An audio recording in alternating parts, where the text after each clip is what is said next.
Salut! Dans cette vidéo, nous allons apprendre à installer Samba et JDownloader en auto-boot sur un Raspberry Pi, celui-ci raccordé à un disque dur externe. Alors pourquoi on utilise un Raspberry?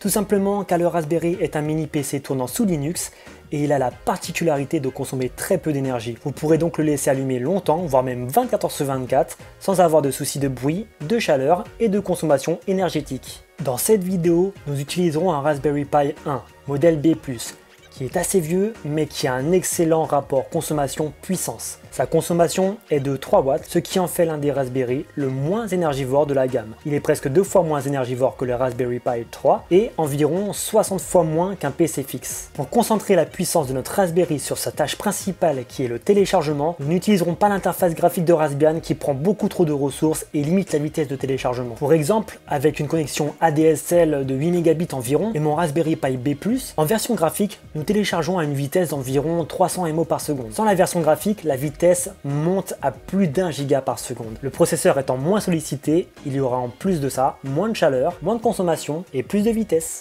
On passe maintenant sur PC pour télécharger tous les logiciels dont nous allons avoir besoin. Premièrement, on va venir télécharger SD Formateur qui va permettre de formater de façon complète la micro SD même si celle-ci est partitionnée. Sachez que vous pouvez aussi le faire sous Windows, mais si votre carte est partitionnée, la manipulation est un peu plus complexe. Pour le télécharger, nous allons nous rendre sur le site sdcard.org. On clique sur la catégorie Download, puis SD Memory Card Formatter for Windows. On scrolle en bas de la page, puis on vient cliquer sur Accept. Une fois le téléchargement terminé, il ne reste plus qu'à l'installer. On va ensuite venir créer un raccourci sur le bureau, histoire d'organiser tout ça. Le deuxième logiciel dont on va avoir besoin, c'est Raspberry Pi Imager, qui va nous permettre d'installer Raspbian directement sur notre micro SD. Nous allons nous rendre sur le site raspberrypi.org, puis cliquer sur la section Download. Puis, pour ma part, Raspberry Pi Imager for Windows. Une fois le téléchargement terminé, nous passons à l'installation. À la fin de celle-ci, on décoche Run Raspberry Pi Imager, puis on vient créer un raccourci sur le bureau. Troisième logiciel, IP Scanner, qui va nous permettre de retrouver l'adresse IP de notre Raspberry. Pour télécharger IP Scanner, on va se rendre sur le site advancedipscanner.com, puis cliquer tout simplement sur télécharger gratuitement. Une fois téléchargé, on lance l'installation. On peut soit l'exécuter sans l'installer, soit l'installer. Pour ma part, vu que c'est un logiciel que j'utilise fréquemment, je l'installe. Puis, création d'un petit raccourci sur le bureau. Dernier logiciel, Qt, qui va permettre de nous connecter via SSH sur le Raspberry. Nous allons nous rendre sur le site qt.org, puis cliquer sur Here, puis choisir la version souhaitée. 64 bits pour moi. Une fois le téléchargement terminé, vous l'aurez compris, on l'installe,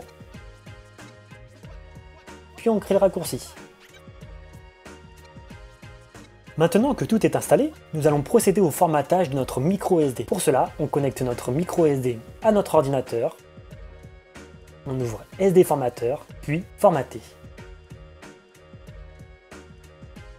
Une fois le formatage terminé, on quitte le logiciel, puis on ouvre Raspberry Pi Imager et on vient installer la version Raspbian Lite. On choisit notre carte micro SD, puis Write. Je profite du temps de chargement pour vous rappeler que tous les liens et les lignes de commande seront dans la description de la vidéo. La version de Raspbian que j'installe date de février 2020. Ce tuto fonctionne donc avec cette version, mais je ne peux vous garantir qu'il y ait des modifications à faire sur d'autres versions.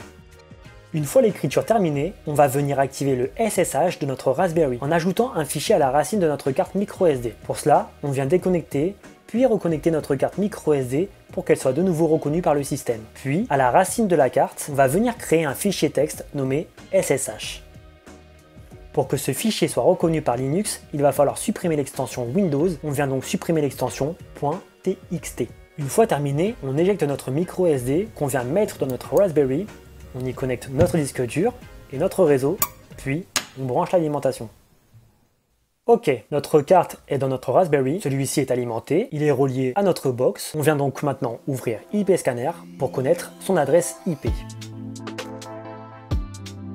192.168.1.29. Voici l'adresse de mon Raspberry. Nous allons maintenant venir nous connecter en SSH pour enfin découvrir ce que notre Raspberry a dans le ventre. On ouvre Qt, on y entre l'adresse IP de notre Raspberry, on enregistre pour ne pas retaper à chaque connexion. Puis, on se connecte. On accepte le message qui s'affiche. Voilà, on est connecté à notre Raspberry qui tourne sous Raspbian. Il faut maintenant se loguer.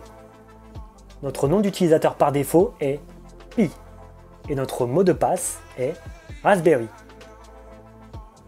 Pour plus de sécurité, on va venir modifier ce mot de passe tout de suite. On tape la commande sudo raspi-config. On sélectionne la ligne Change User Password, on valide 2 fois, on tape son mot de passe une première fois, puis une seconde fois.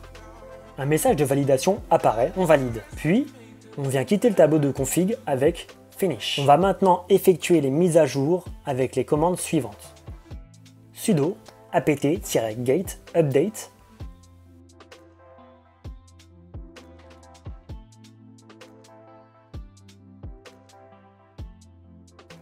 puis sudo apt-get upgrade. On valide l'installation avec la touche Y et Entrée. Les mises à jour vont s'effectuer. La procédure est assez longue. Une fois notre Raspberry mis à jour, on vient regarder la catégorie du système de fichiers de notre disque dur ainsi que son nom donné par le système. Pour cela, c'est assez simple. On va juste taper la commande blkid. 3 lignes apparaissent et je reconnais mon disque dur à la 3e ligne grâce au label externe qui est le nom de mon disque dur. Il y a 2 informations à retenir ici. Le format de mon disque dur qui est NTFS et le chemin et nom donné par le système à mon disque dur. Ici dev/sda1. On va maintenant venir créer le dossier où sera monté notre disque dur. Vous pouvez appeler le dossier comme bon vous semble. Il doit par contre être situé dans le sous-dossier média. Voici la commande. Sudo espace mkdir espace /media /externe pour ma part. Puis on vient modifier le fichier fstab pour y inclure notre disque dur. La commande est sudo espace nano espace /etc /fstab. On y ajoute la ligne suivante.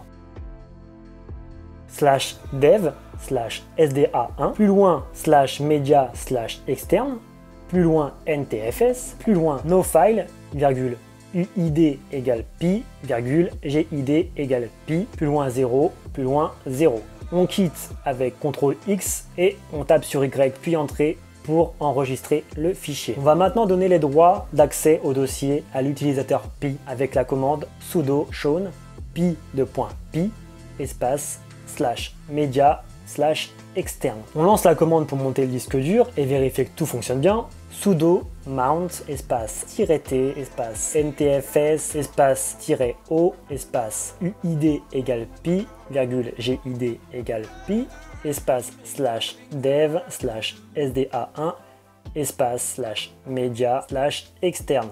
Il se peut que la commande vous renvoie une erreur qui grosso modo explique que le disque dur a mal été déconnecté de Windows. Si l'erreur apparaît, on peut la régler avec la commande sudo espace ntfs fix espace /dev /sda1. N'oubliez pas de remplacer sda1 par la valeur obtenue chez vous. Il faudra ensuite relancer la commande pour monter le disque. Voilà, le disque dur est monté sans erreur. Il se montrera dorénavant seul à chaque démarrage du système. On vient maintenant installer Samba qui va nous permettre de partager le contenu de notre disque dur directement sur les réseaux pour qu'on puisse le retrouver de n'importe quel device. Pour installer Samba, on va taper la commande sudo apt-get install Samba samba-command-bin. On tape Y puis Entrée pour confirmer. Puis on valide No.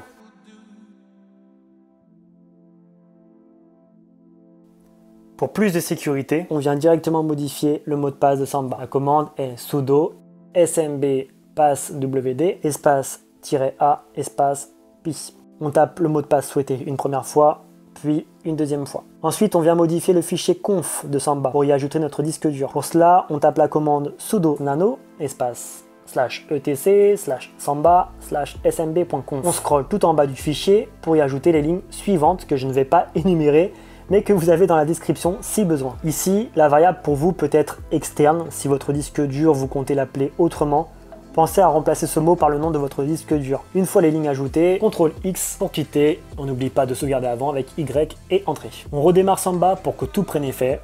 Sudo service smbd restart. Sur votre ordinateur, vous pouvez maintenant taper l'adresse de votre Raspberry précédée de 2 anti-slash. Donc pour ma part, anti-slash 192.168.1.29. Je tape le mot de passe que j'ai précédemment choisi pour Samba. Voilà, on y est, je vois donc mon disque dur. On va venir créer un fichier dans notre dossier externe pour être sûr qu'on a les droits en écriture. Ok, Samba est installé, l'écriture et la lecture fonctionnent, on passe à la suite. On s'occupe maintenant de JDownloader. Pour l'exécuter, on va avoir besoin de Java. On vérifie que celui-ci est installé avec la commande Java. J'ai un message m'indiquant command not found. Ça veut dire qu'il n'est pas installé. Je vais donc venir l'installer avec la commande sudo apt-get install open jdk-8-jdk. Puis Y et entrée. Ensuite, on va venir créer un dossier JDownloader et y télécharger l'installeur. On lance la commande mkdir environ /JDownloader2 qui nous permet de créer le dossier. On rentre dans celui-ci avec la commande cd JDownloader2. Puis on télécharge JDownloader avec la commande wget http://installer.jdownloader.org/jdownloader.jar.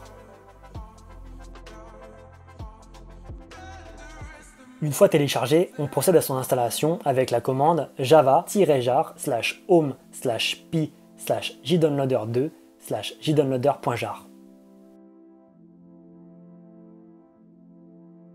Une fois JDownloader installé, on redémarre le Raspberry, sudo reboot. On attend quelques minutes,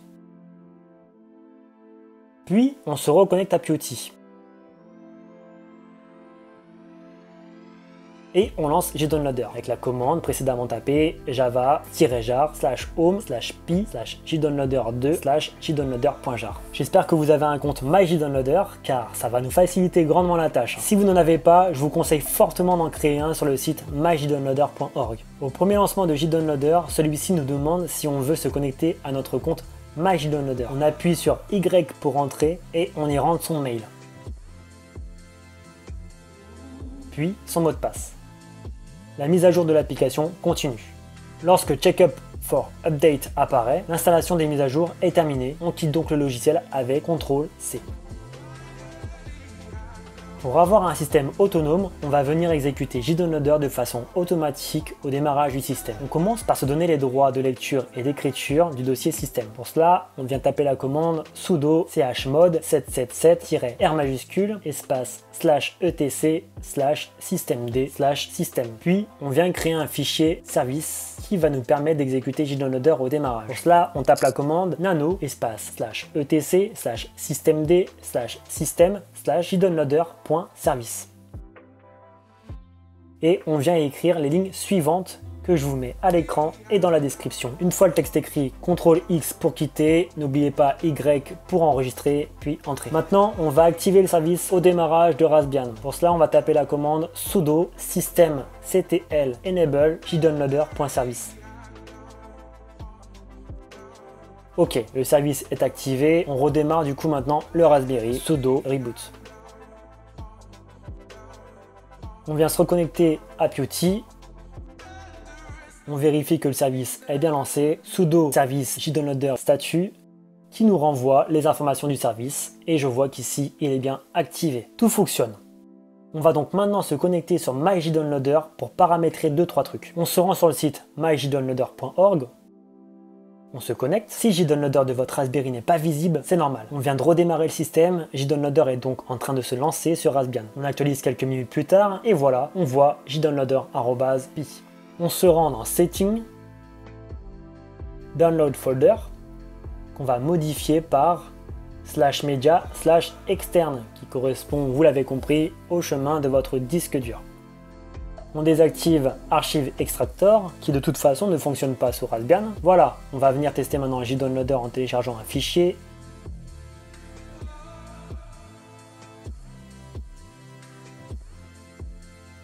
Mon fichier s'est téléchargé, je vais vérifier que je le retrouve bien dans mon disque dur. Pour cela, je me connecte à celui-ci. Et voilà, mon image est bien dessus.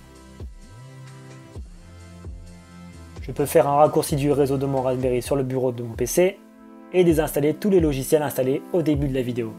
Voilà, la vidéo est maintenant terminée, j'espère qu'elle vous aura plu. Si vous avez eu des difficultés ou des questions, n'hésitez pas à en parler dans les commentaires pour qu'on essaye de résoudre ça ensemble. Sur ce, je vous dis bonne journée à tous, allez ciao!